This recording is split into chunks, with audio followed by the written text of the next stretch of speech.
Canelo started at 15 years old. And then Jorge Arce. These guys they fight a ton of fights, build up, and the reason why they have to start. Let me just tell you the reason why they have to start young. A lot of them they don't have like that Olympic dream to go to the Olympics. Some of them do, but a lot of them don't. That comes from America. They have to fight for their families. They're fighting for money. So they go ahead and get into the pros early on.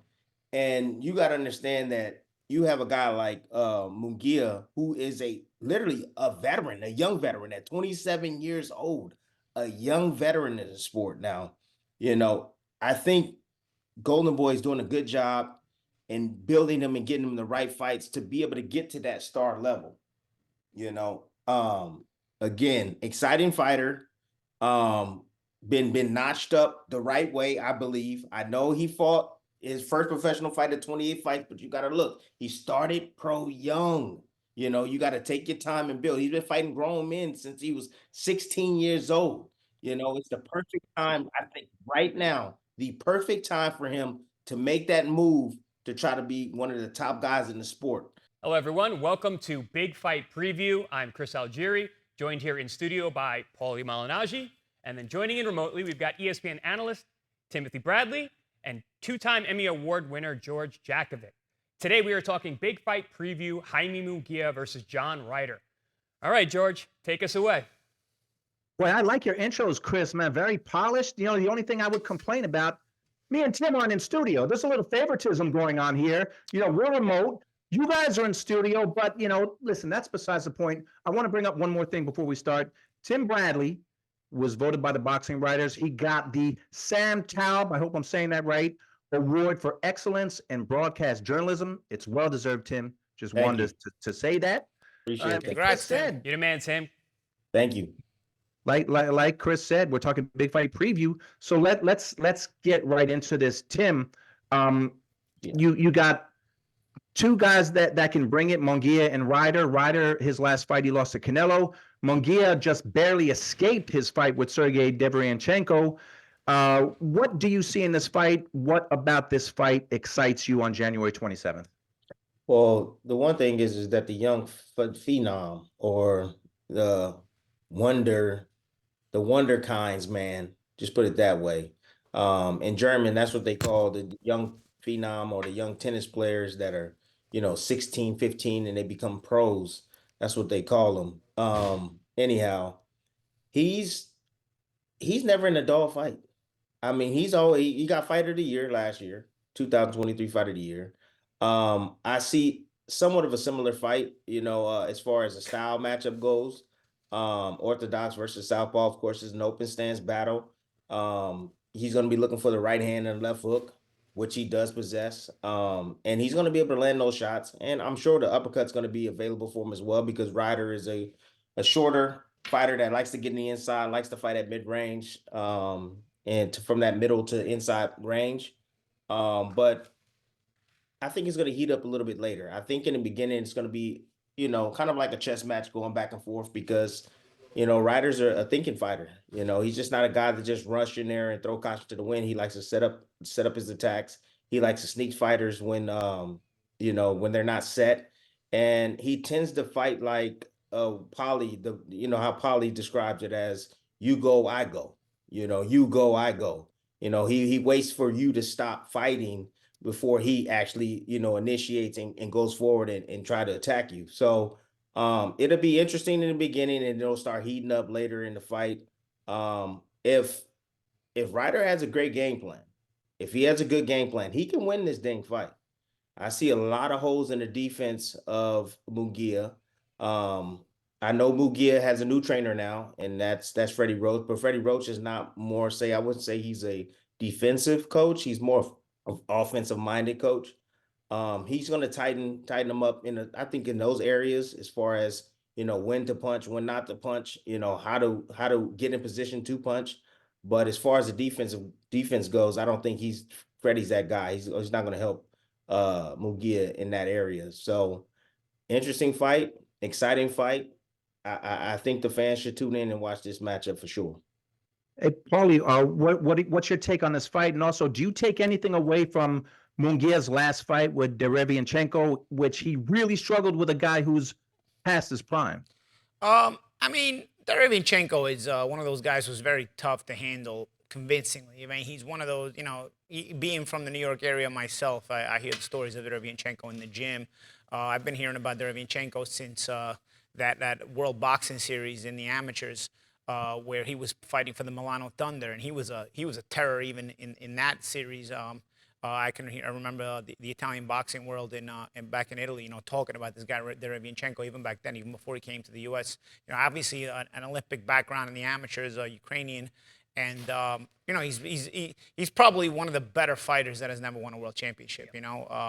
Maybe a couple of bad breaks here and there, and I think the Munguia fight may also have been that for him, just a little bit here, a little bit there, maybe a little bit of politics on your side, you might get that close decision. But either way, I don't find Munguia having had a competitive fight against Derevianchenko to be a terrible thing. Derevianchenko is that kind of good fighter. I find that to be actually something that makes Munguia exciting. I find Munguia to be one of the more exciting fighters in the sport. He's high contact, he hits, he gets hit. He's got to probably tighten up a bit more on defense. But it's part of what makes him good. He's got a pretty good chin. He's got an explosive punch and power. He gets his respect in there. And I mean, I was at the Gabe Rosado fight, and that was a highly explosive, high action fight as well. This guy's never really in a bad fight, so I find that to be more so something that stabilizes him as something that could be a fan favorite. Listen, is he going to be the number one pound for pound fighter in the world? No, probably not. But he's a world championship level fighter.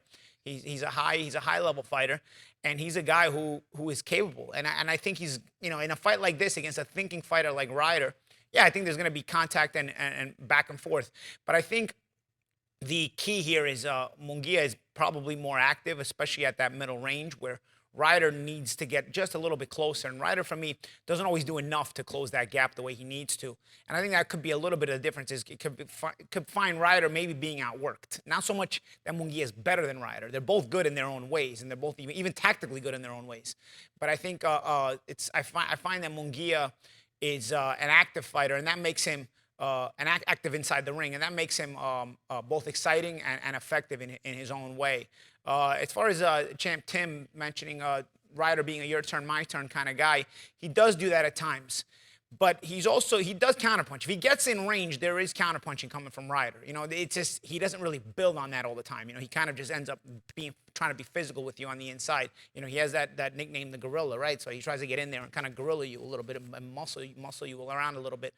But he does have some decent counterpunching. I remember him trying to come over the top of Danny Jacobs' jab a lot of times with his own jab as well. Your turn, my turn fighters don't typically become world champions. The best your turn, my turn fighter I can think of offhand is probably like a Matthew Hatton. I remember he was just either fully closed in or fully attacking. And your turn, my turn is basically somebody who can't punch in between guys. Once you have the ability to punch in between guys, you're no longer a your turn, my turn guy. And if you're a your turn, my turn guy, it's very, very difficult to win a world title. I think the guy Janibek just beat, he had the IBF middleweight title. Probably the only guy I've ever seen with a world title that was your turn, my turn. But that also goes to show you how weak the middleweight division actually was. Because that guy, I hate to say it, he's my paisan from Germany, but Italian from Germany. But man, he was pretty limited, You're being nice, Paul. But typically your turn, my turn guys aren't threats to world championship fighters. I think Ryder actually is a threat, But I don't know that he wins this fight. But I find Ryder to be your turn, my turn only in spots, and that's only because, like Tim said, he doesn't really get started a lot. Like he kind of just does a lot of posing, and he kind of needs you to cooperate a little bit in terms of getting in range. He'll cut off the ring and stuff, but he doesn't really make that last 6-inch closure to get himself in that position to be active. He kind of relies on you to do it. So I think it's a good fight. Listen, overall, I think this is a solid fight. I think it's going to be a fun fight to watch. And I think the activity of Munguia always makes him exciting, and I think this is going to be a good fight. Yeah, I like this fight. I agree with both you guys. Munguia being such a fan-friendly style. Call me crazy, but I think him and Freddy Roach together is a good thing. I don't think anybody's teaching Munguia defense at this point. His offense is his defense. Let him go out there and throw those hands. The guy throws combination punchers. There's not a lot of combination punchers out there these days. He's big for the weight class. He's durable.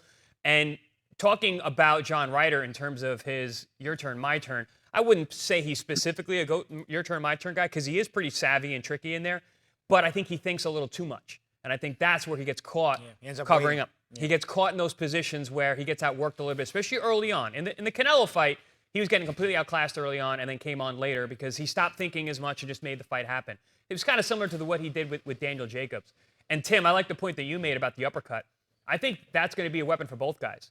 John Ryder has a very tricky, from the south position, he'll throw his left hook to pull you into his rear-handed uppercut. He used that well against Daniel Jacobs and against Canelo Alvarez. Remember, Canelo Alvarez had that big red nose at the post-fight press conference from the fight after fighting Ryder. He got cracked with that uppercut quite a few times.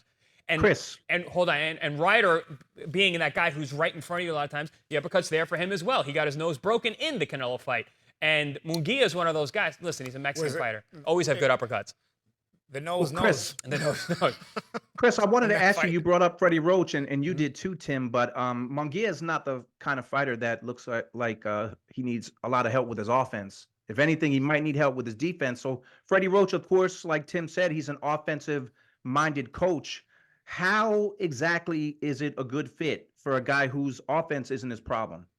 Well, I look at Manny Pacquiao. Manny Pacquiao wasn't really known as being a defensive fighter. His offense was his defense.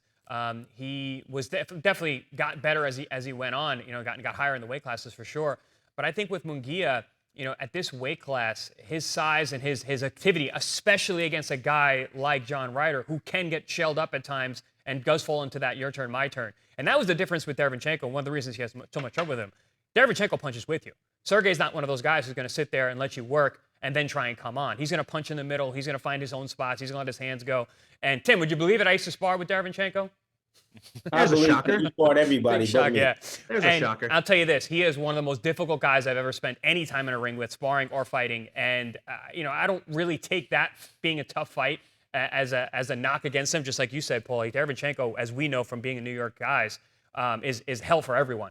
I think that was a good test for Munguia. He found the knockdown late, you know, showing some late power against a very durable guy, albeit a smaller guy, but an active guy as well. I just think that stylistically, it's a tough matchup for Ryder because of the activity of Munguia, which is why I say Freddy Roach is a good fit for this particular fight.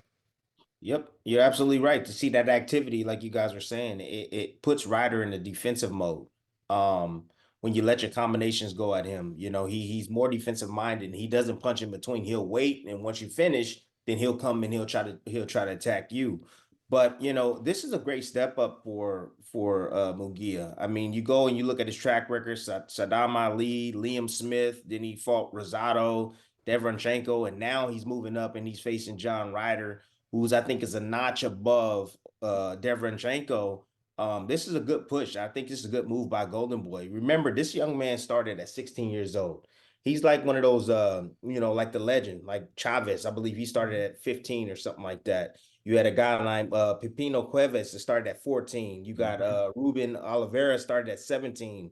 Canelo started at 15 years old. You know, and then Jorge Arce.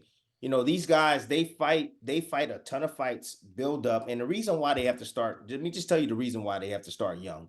A lot of them, they don't have like that Olympic dream to go to the Olympics. Some of them do, but a lot of them don't. That comes from America. They have to fight for their families. They're fighting for money. So they go ahead and get into the pros early on. And you got to understand that you have a guy like Munguia, who is literally a veteran, a young veteran at 27 years old, a young veteran in the sport. Now, you know, I think Golden Boy is doing a good job in building him and getting him the right fights to be able to get to that star level. You know, again, exciting fighter, been notched up the right way, I believe. I know he fought his first professional fight at 28 fights, but you got to look, he started pro young. You know, you got to take your time and build. He's been fighting grown men since he was 16 years old. You know, it's the perfect time, I think, right now, the perfect time for him to make that move to try to be one of the top guys in the sport. Now, does he have the skill set to do it?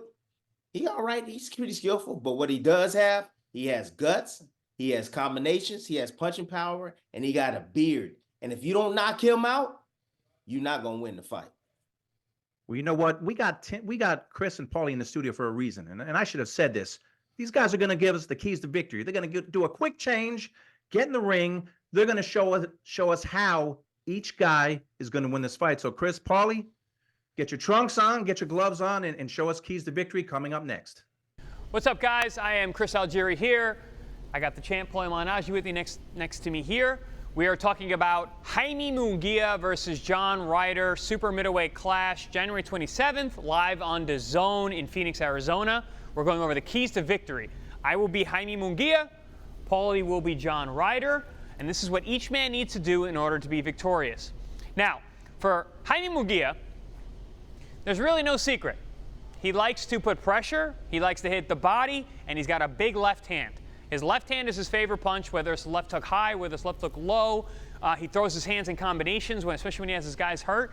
But a lot of this fight is going to be about a battle of real estate. Who can fight at the distance that they want? So for Munguia, he's the bigger guy. He's taller. He's longer. I believe he's heavier. He looks larger than John Ryder does. John Ryder's a shorter guy, likes to get inside, work those shorter punches to the inside. I believe Jaime Munguia will have a lot more advantages if he's fighting at that middle distance. And if he's able to pin John Ryder on the ropes, he's got to let those hands go in combination, which he does very, very well. Now, Jaime Munguia, being that he's so left-hand dominant, and John Ryder is a southpaw, meaning they're going to be head-to-head, foot-to-foot with their lead foot, hand-to-hand with their lead hand. Munguia, his favorite punch, the left hook. He likes to throw it down low, and then he throws it up high. At times, though, he gets really wide. He needs to be careful with that. John Ryder has short arms, is very good at punching in between those shots. So he needs to keep those punches real tight. And the way to do that is to make sure he positions Ryder to where he's going to be heavy on those feet. He's on that middle distance. He can use that right hand that he uses almost like a rangefinder more than anything to get John to cover up, and then he can rip that body shot low and that body shot high. Or his head shot high, that left hook, low and high with that shot. That's his favorite combination that Munguia likes to throw. And if he does get Ryder against the ropes, which Ryder does not want to be on, that's when Munguia is going to do what he loves to do, and that's let his hands go in combination. Once he gets there, he'll touch up top, he'll throw down low, he'll throw high, he comes up the middle. He'll stand and let both hands go and rip vicious combinations to the head and the body. That's where Munguia is most effective, when he is set in front of his opponent and can let both hands fly. Keys to victory for John Ryder. A couple of keys here. Number one, Jaime Munguia has a tendency to go straight back in lines.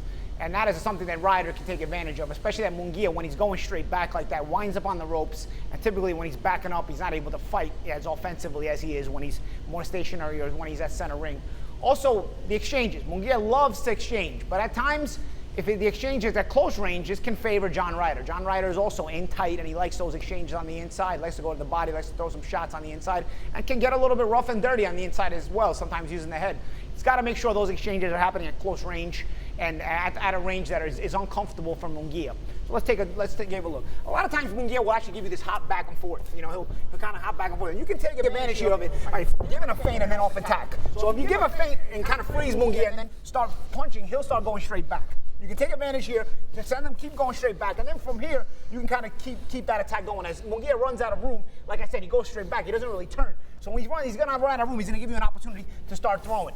Munguia really won't throw anything back until he gets to the ropes, because when he's back up, he's not really a guy who throws a lot of punches. You can take advantage here by shooting shots, like those straight shots. Maybe you can double up the shots to the left hand all the way till you get him back to ropes. At close range, now you're going to get Munguia throwing back. So this is when Ryder wants to force those inside exchanges at close range. Here you can kind of, and Ryder will do that. He'll kind of body you a little bit, take away the space from you, and then use his head to create just enough space for himself, but not for you. And he'll try to throw, go to your body, go to the head. Those are the two things that Ryder can take advantage of. Of course, as the champ said, Munguia also wants to get him to the rope. So real estate in this fight would be very important, because both guys are susceptible when they are on the ropes, and that will be a battle to see who puts the other guy on the ropes more often. That was our breakdown for Jaime Munguia's fight against John Ryder on January 27th. Don't miss it, live on DAZN. Back to us and George in the studio. You got to download that app, because Paulie and Chris, they go at it in sparring session. They refuse to wear gloves Well, they're showing you the keys to victory. So they went at it. They showed you who's going to win and why, how they're going to win and why. Now we come to predictions for the fight. Start with you, Tim. What are your predictions? And just bear this in mind. Munguia is a favorite. He's the betting favorite. And Munguia also, his name is being mentioned in that Canelo sweepstakes for the possible next fight with Canelo. We don't know. It's not confirmed who Canelo is fighting next. Nonetheless, give us some predictions for Munguia and Ryder on January 27th. Well, one thing I have to mention is that, you know, I think we got to take in consideration that Munguia hasn't faced too many southpaws in his career. I think there's only one guy. I think it was don't even, man, don't quote me on it. What is his name? Coria. It was Coria who he faced. One southpaw, and I remember watching the fight and just seeing him struggle with the distance at first. First couple of rounds, he was struggling with the distance. He wasn't sure how to battle the southpaw. You know, Corey is pretty athletic, and it seemed like he was able to have success, and he didn't have the punching power to keep Munguia up off of him. But if he did have some punching power, you know, he would have been able to keep him honest. Eventually, you know, you see Munguia settle down, and he starts finding his mark, and he finds this left hook to the liver. That shot's going to be available for him against Ryder. The left hook to the liver will be there.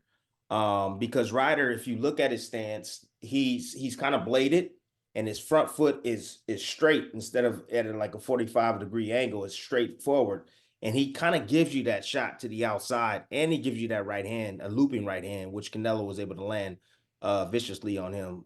So I'm gonna go with the youth. I'm gonna go with Munguia.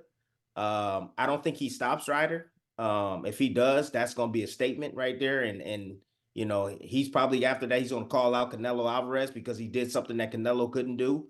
But I think Ryder's not going to do enough like he does in all his fights. And I disagree with you, Paulie. I don't think Ryder's on the championship level. I don't think Ryder would ever win a world championship unless it's a vacant title and he gets to handpick who he's going to face.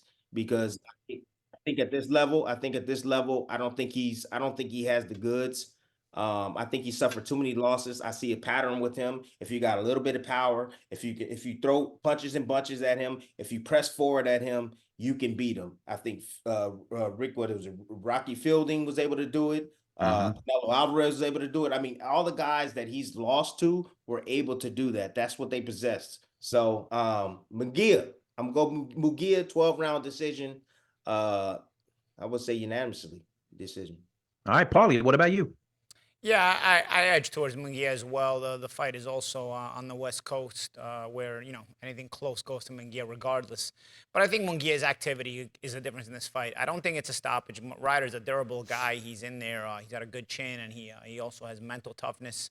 And he gives about as good as he gets himself. So I think it'll be mildly competitive. I see like an 8-4 kind of fight for Munguia. I think Munguia's activity is what eventually pulls him away and you know, separates him and gives him the victory. I think Ryder is championship level in a less deep weight class. You know, the 168 pounds, you got to be good on top of good on top of good. You know, and 168 pounds right now is so good that, yeah, I mean, Ryder will not win a world title. But I think in a week, like, had Ryder still been a middleweight right now, I can see Ryder winning a world championship. You know, there's open pastures at middleweight, aside from pretty much Janibek. You know, so I think it also depends on the weight class you're fighting in. And right now, 168 may be the second deepest behind 140-pound division in the world. You know, obviously debatably, right? But you know, it's a conversation point for sure. There's a lot of good fighters at 168 pounds. So I don't see Ryder being able to reel in a world championship at this point. Dude, 168 is so deep. Munguia may not be able to win a world championship, you know. So you know, we just gotta enjoy this fight for what it is. It's like it's a fun fight. It's a good fight, and both guys typically give us good fights. I will say one thing about Rocky Fielding and those kind of losses for Ryder. I remember I worked a lot of years for Sky Sports, and I saw a lot of times Ryder coming up on the undercards before he was known in the U.S. and before he got the Callum Smith fight and the Danny Jacobs fight. He was always kind of an enigma. I remember people specifically talking about him when he was an undercard fighter. Like, this guy's very, very talented, but he just randomly underperforms. And there was a fight. I don't remember who it was. It might have been Rocky Field. I don't know, where he just randomly got stopped. You know what I mean? It was like, I think if I remember correctly, he got stopped on his feet, but it was like a fight he was doing well in. Again, my memory's a little bit hazy, but he was that kind of fighter. You could kind of see the talent, but you were wondering if he was always just not going to be able to put it all together enough to compete at world championship level. So when I started seeing him at world championship level and getting his chances, starting with the Callum Smith fight, and he performed well enough to get the Jacobs fight, I think that, for me, I was kind of happy for him because I always felt like he had enough talent, but I wasn't sure that, he would ever get there. But yeah, I agree with you in the terms of he's not going to win a world championship. Most guys at 168 right now, like I said, even Munguia may not win a world championship at 168. It's that good of a weight class right now. Chris? Yeah, I mean, guys, let's be honest here. This is ultimately, this fight was made as a litmus test for Munguia versus Canelo. They want to see how good Munguia will do against John Ryder, so then they can start talking about the Canelo fight, whether they're calling him out or they show that he's not ready yet. Regardless, I mean, we've been touching on John Ryder being hot and cold, not only during fights, but also in entire fights of his career. I remember calling one of his undercard fights on the undercard of Triple G when he fought that Polish fighter, and he fought a journeyman, and it was a snooze fest. And the guy did nothing special, and he won the fight, but it was just seemed like he was just tooling around. He's an enigma, right? That's what I mean. So he's hot and cold, and he's hot and cold in rounds leading up to a fight. And I think ultimately he's going to be too cold for too many rounds in this fight, in this matchup with Munguia. And Munguia, who's red hot from the opening bell, and actually seems to build as the fight goes on. I mean, he finished the Derevchenko fight. He pulled it out of the fire, so to speak. I think that this fight heats up and gets very, very entertaining in the last quarter of the fight. But Munguia, I think, is just going to load up on too many rounds early on. It's going to be fun to watch while it lasts. I mean, I think it does last because Ryder, if he's not for nothing, he is super durable. That Canelo fight, he took a lot of big shots, was dropped, and then came back strong late in the fight. So I think this fight does get fun as it goes on, but I got Munguia winning by unanimous decision. But it's going to be a fun fight. All right, well, the champs have spoken. Munguia is going to win this fight. According to you guys, make sure you check it out on January 27th on DAZN.